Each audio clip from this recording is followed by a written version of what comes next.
Wali Kota Makassar Munefri Afaruddin geram terhadap penanganan sampah di Kota Makassar yang dinilai belum maksimal. Hal ini disampaikan dalam rapat koordinasi pengelolaan sampah di ruang Sipakatau Balai Kota Makassar Jalan Jenderal Ahmad Yani pada Jumat 10 April 2026. Rapat tersebut dihadiri Kepala Pusat Pengendalian Lingkungan Hidup Sulawesi dan Maluku, Dr. Hasri Rasul, Ketua Dewan Lingkungan Hidup Walinda Aksa, seluruh camat dan beberapa organisasi perangkat daerah Pemkop Makassar. Hampir 15 menit Munafri memberi arahan dalam momen tersebut. Munafri menyampaikan arahan dengan nada suara tegas, tinggi dan penuh penekanan, mencerminkan kegeraman sekaligus keseriusannya terhadap persoalan pengelolaan sampah di Kota Makassar. Ia menegaskan persoalan sampah bukan hal baru dan telah menjadi perhatian sejak lama. Munafri mengaku telah berkomunikasi intens dengan berbagai pihak, termasuk tenaga ahli dan kepala pusat terkait untuk mencari solusi konkret.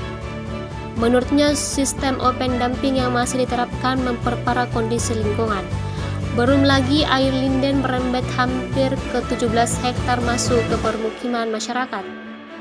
Ia pun mengaku malu ketika kondisi tersebut dibandingkan dengan daerah lain. Munafri juga menyinggung peran masing-masing instansi yang belum dinilai maksimal, seperti kawasan pasar, rumah sakit, pendidikan, dan titik lainnya yang menjadi komponen penilaian Adipura. Ia memastikan persoalan TPA akan menjadi prioritas utama ke depan. Munafri juga menyoroti rendahnya kesadaran pemilahan sampah dari sumbernya. Ia menilai tanpa perubahan dari level paling dasar, upaya besar pemerintah tidak akan membuahkan hasil. Munafri juga mengungkapkan bahwa dirinya sampai meminta bantuan berbagai pihak, termasuk akademisi, untuk turun langsung ke lapangan. Ia bahkan mengaku telah lelah menghadapi berbagai hambatan di lapangan, termasuk penolakan masyarakat saat perbaikan TPA. Di sisi data, Munafri memaparkan bahwa kemampuan angkut sampah Makassar masih terbatas. Kemampuan angkut 67% dengan menghasilkan 800 ton per hari.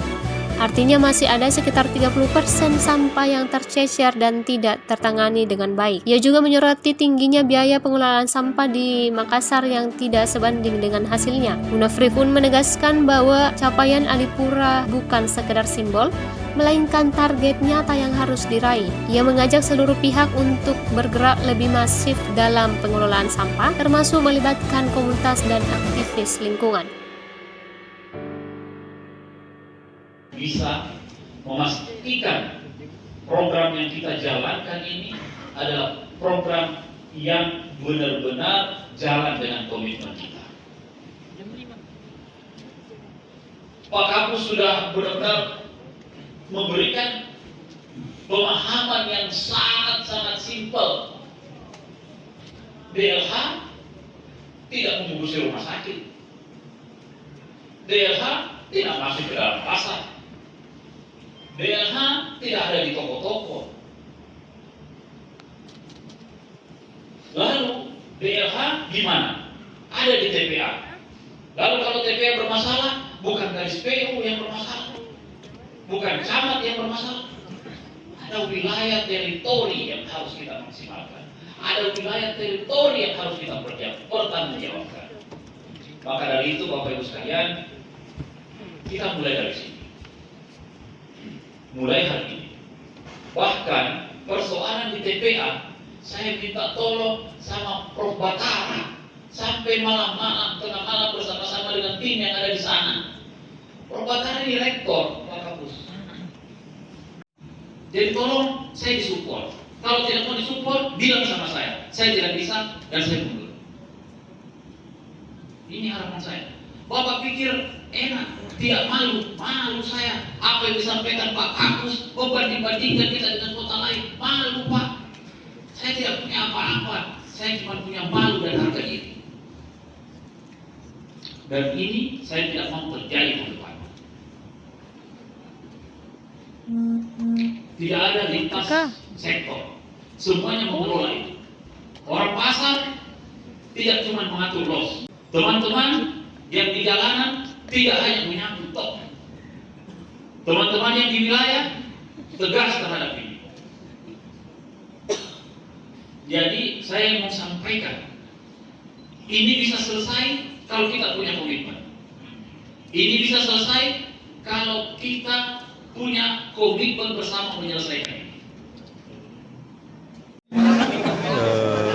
Dalam bentuk kewenangannya, sehingga dia bisa mengajukan menata seperti yang sesuai dengan kriteria. Tidak seperti jadi tidak perlu lagi lintas-lintas.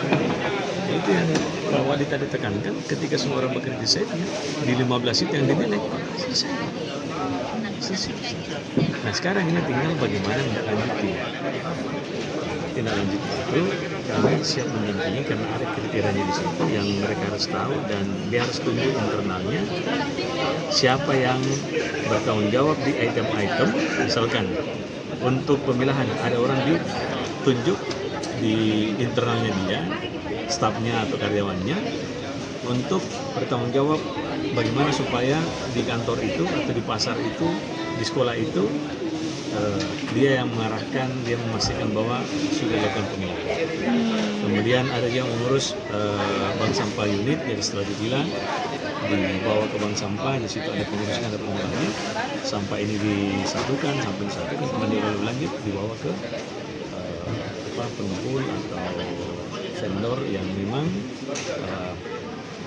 punya bisnis bidang itu, dan kemudian dibawa ke industri. Kita bisa bayangkan kalau itu semua terjadi, apa yang masuk ke TPA? Paling organik tidak bisa di lahan kita kan terbatas. Organik sampai di sana itu kan bisa terkelola dengan baik. Jadi sampah tidak ada lagi ketika kita ke TPA plastik kan. Tapi semua organik. Kalau sudah organik itu kan lebih mudah karena tunggu saja dalam 1-2 bulan sudah jadi pupuk. Itu bisa diambil, kemudian Pak Kadis di sini setengah mati dalam hal ini tentu saat ini. Kenapa? Kemarin mungkin orang masih menganggap bahwa yang menjadi tanggung jawab pengelola sampah itu ada sampah di sekolah hidup. Bagaimana caranya? Kalau mau masuk rumah sakit ini, mau menata rumah sakit ini orang, mau masuk di pasar, kecuali substansi bagaimana mengolah, beliau dipanggil. Mau masuk di terminal, mau masuk di bandara, apalagi. Coba kita bisa bayangkan apa kewenangannya. Yang punya kewenangan itulah yang harusnya mengatur, menata, membuat surat edaran, macam-macam. Nanti substansinya dipanggil Pak Kadis saya minta tolong Pak Kadis. Nah, Pak Kadis lingkungan itu ada kewenangannya. Seperti itu. Saya kira di saat semua kita bekerja di kewenangan batasan tadi yang ada teritori kita masing-masing, bisa ada 19% di kalau yang paling krusial. Yang itu paling krusial sekarang karena pemilahan di daerah sumber sampah. Iya. Yang itu tadi pertokoan, di pemukiman. Nah, sebenarnya yang saya cerita tadi itu kayak Pak Asraf itu kan semua sumber sampah. Tapi itu ada pemangkunya. Tapi pemukiman kan bukan orang pasar punya pemangku di situ. Bukan orang rumah sakit. Murah. Bersama dengan RPT. Ya dikasih suruh urus masyarakat.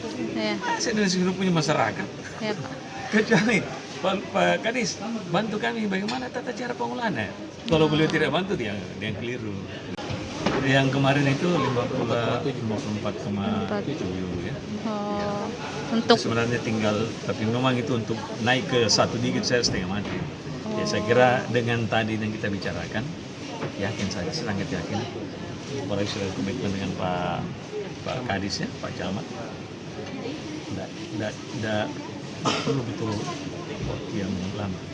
Apalagi kalau misalkan nanti kita perlombakan, diperlombakan antar lurah, diperlombakan antar pasar, antar rumah sakit, antar puskesmas. Itu kalau perlombaan diberikan reward. Perlombaan itu kan sudah mengarah ke kriteria kota bersih. Jadi kalau ada yang nilainya sekian, berarti sudah bisa kelihatan nanti nilai untuk Adipuranya sekian ini. Dia harus genjot. Nah itu kami siap membantu untuk melakukan penilaian juga. Kalau Adipura di atas 75%. Kan terbagi 5 dia. Iya. Pertama di bawah 30 itu kategori kota yang dalam pengawasan. Itu biasanya diberikan sanksi administratif. Iya. Kemudian 30 sampai 60 itu dalam pembinaan. Oh, berarti dan itu baru 35 kota yang dapat sertifikat. Iya. Yang 75 sampai 85 itu Adipura trofi. belum ada di Indonesia dapat di tahun 2025. Ya, di atas 85 itu Adipura Kencana, belum ada juga. Nah, jadi sebenarnya kota dari 500 sekian kabupaten kota Indonesia, baru di level antara 60 sampai 75 yang mendapatkan sertifikat itu 35. 35 saja, sedikit. Yang mendapat. Download Tribun X sekarang, menghadirkan lokal menjadi Indonesia.